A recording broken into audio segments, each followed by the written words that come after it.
जब जीवन बार बार एक ही मोड़ पर आकर रुक जाए, जब हर दिशा बंद होती दिखे, जब दिल बार बार टूटे और उम्मीदें हाथ से रेत की तरह फिसल जाएं, तब यह मत सोचो कि तुम्हारी किस्मत खराब है या मेहनत कम है।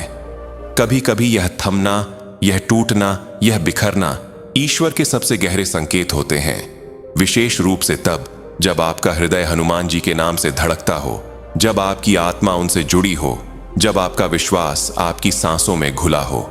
ऐसे में आने वाली रुकावटें, अड़चनें और लगातार गिरावट साधारण घटनाएं नहीं होती। यह पवन पुत्र हनुमान का संदेश होता है कि अब तुम्हारी जिंदगी में एक बड़ा परिवर्तन आने वाला है, और इस परिवर्तन से पहले तुम्हें आंतरिक रूप से तैयार होना है। क्योंकि हनुमान सिर्फ संकट मोचक नहीं, वह चेतना जगाने वाले हैं, आत्मा को धार देने वाले हैं और भक्त को उसके असली मार्ग पर ले जाने वाले हैं।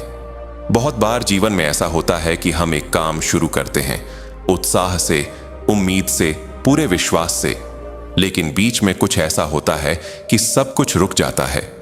कोई ना कोई बाधा आ जाती है, कोई स्थिति बिगड़ जाती है, या अचानक मन टूटने लगता है। लोग कहते हैं कि किस्मत साथ नहीं दे रही, ग्रह नक्षत्र प्रतिकूल हैं या मेहनत कम है। लेकिन जो आध्यात्मिक आंख से देखता है वह समझ जाता है कि जब बाधाएं बार बार एक ही जगह पर आए तो यह कोई रुकावट नहीं, यह ईश्वरीय दिशा होती है। हनुमान जी जब किसी भक्त को रोकते हैं तो उसे गिराने नहीं, बल्कि उसे उसकी शक्ति जगाने के लिए रोकते हैं। वह पहले उस भक्त के मन का डर तोड़ते हैं, फिर मोह को तोड़ते हैं, फिर अहंकार को। जब भीतर का बोझ टूट जाता है तभी भीतर की रोशनी प्रकट होती है, और यह काम कोई आसान नहीं होता। इसीलिए भक्त की परीक्षा भी गहरी होती है। कई बार आपको लगेगा कि आपने बहुत मेहनत की पर फल नहीं मिला। दूसरों को छोटी छोटी चीजें आसानी से मिल गईं, लेकिन आपको उसी चीज के लिए संघर्ष करना पड़ा। कभी आपको लगा कि रास्ता साफ है, लेकिन आखिरी क्षण में सब बिगड़ गया। यह सब बेवजह नहीं होता। जब ईश्वर किसी भक्त को बड़े काम के लिए चुनते हैं तो छोटे छोटे कामों में उसे बार बार रोककर यह दिखाते हैं कि उसका रास्ता साधारण नहीं, विशेष है, और यही विशेष मार्ग ही तो भक्त को असाधारण बनाता है। आज भी लाखों लोग ऐसे अनुभव करते हैं जिन्हें वे शब्दों में नहीं कह पाते। जैसे अचानक किसी रात मन में राम नाम गूंजने लगे, जैसे अचानक बार बार हनुमान चालीसा की पंक्तियां याद आने लगें, जैसे मंगलवार या शनिवार को कोई अनोखा संयोग हो जाए, जैसे किसी वीडियो, किसी चौपाई, किसी पुस्तक के शब्द सीधे दिल पर लगे। ये सब संकेत हैं कि हनुमान जी आपकी यात्रा में हस्तक्षेप कर रहे हैं।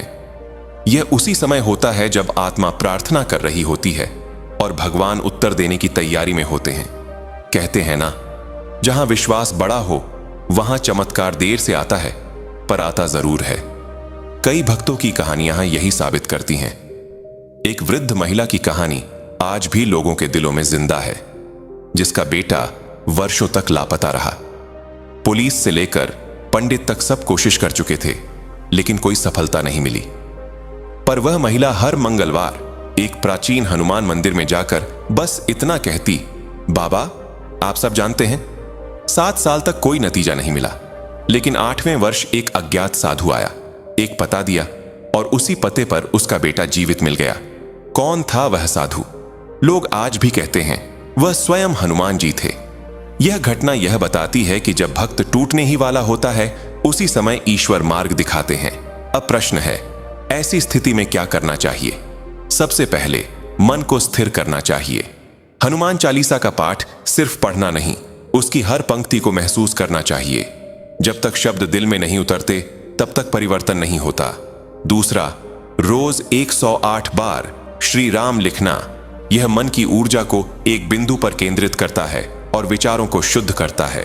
तीसरा, शनिवार का व्रत, जिसमें सिंदूर, चमेली का तेल और पूर्ण श्रद्धा से प्रार्थना, यह ऊर्जा के बंद द्वार खोल देता है। चौथा, रात में एयूएम हूं हनुमते नमः का जाप, क्योंकि रात की शांति में दिव्य कंपन अधिक तेजी से प्रभाव करते हैं। और पांचवां, सबसे महत्वपूर्ण, मन की सफाई। गुस्सा, शिकायत, तुलना, जलन, ये सब मन को भारी करते हैं। जब तक मन हल्का नहीं होता कृपा ठहरती नहीं। जो भक्त इन साधनाओं को अपनाते हैं उनकी जिंदगी धीरे धीरे बदलने लगती है। पहले जो काम महीनों अटकते थे वे सरल होने लगते हैं। जहां लोग ताने मारते थे वहीं सम्मान मिलने लगता है। आत्मविश्वास लौटता है, मन शांत होता है और सबसे बड़ी बात, अंदर एक नई रोशनी जलती है। यही हनुमान कृपा का आरंभ है। जब किसी कठिन समय में मन डरने लगे तो बस भीतर से कहो, जय हनुमान ज्ञान गुण सागर। ये एक पंक्ति मन की अंधेरी सुरंग में दीपक की तरह जलती है। याद रखो, हनुमान जी कभी किसी भक्त को अकेला नहीं छोड़ते, वह कभी धोखा नहीं देते। वह सिर्फ तैयारी करवाते हैं ताकि जब चमत्कार हो तो भक्त उसे संभाल सके। अगर इस समय आपके जीवन में संघर्ष है, अड़चने हैं, टूटन है, तो समझो यह आपकी हार नहीं, आपकी पुकार का उत्तर है। शायद हनुमान जी कह रहे हैं, तैयार हो जाओ, परिवर्तन शुरू हो चुका है। अगर यह संदेश आपके दिल तक पहुंचा हो तो श्रद्धा से कहें, मैं हनुमान जी का दिव्य संकेत स्वीकार करती हूं, और इसे 5 लोगों तक पहुंचाए, क्योंकि शायद कोई व्यक्ति वहीं बैठा है, टूट रहा है और उसे सिर्फ एक संदेश चाहिए, यह बताने के लिए कि वह अकेला नहीं है। जय श्री राम, जय बजरंग बली।